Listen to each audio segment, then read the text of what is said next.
Alam nyo na. Ayan na, nahiwa na.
Lutuin maigi ang kamatis.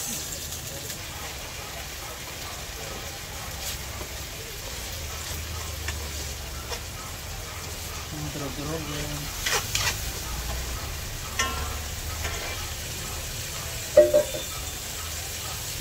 Lagyan natin natin yung po. Pinakuluan na yan.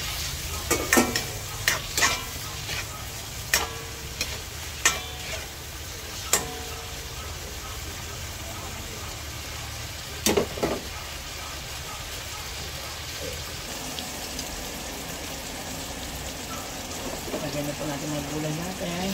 Kalabasa, talong, native na talong, native na ampalaya, sitaw. Oh, Diyos ko. Sarap.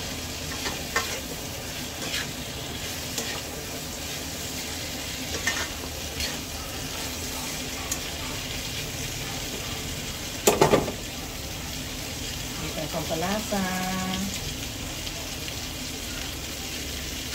Pictureon pa ako dito eh. Maglagay tayong pictureon. Lagyan na po tayo ng pinakuluang tubig.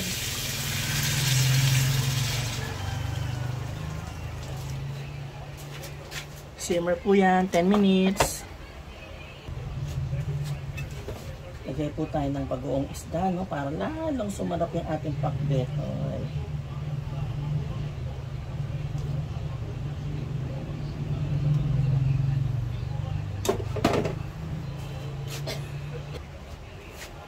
Lagay na rin natin yung talong natin, ano?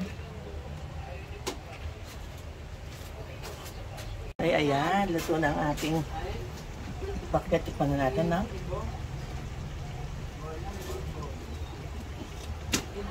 Ay, naku, Diyos ko, napakasarap. Tikman natin, liempo.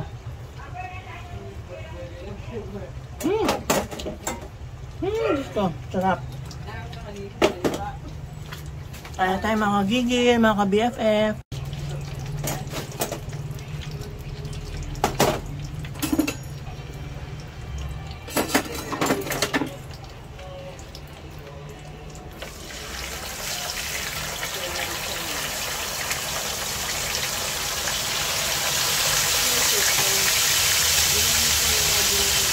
Dito tayo daing na bangus sa terno ng ating pakbet. Side naman para crispy.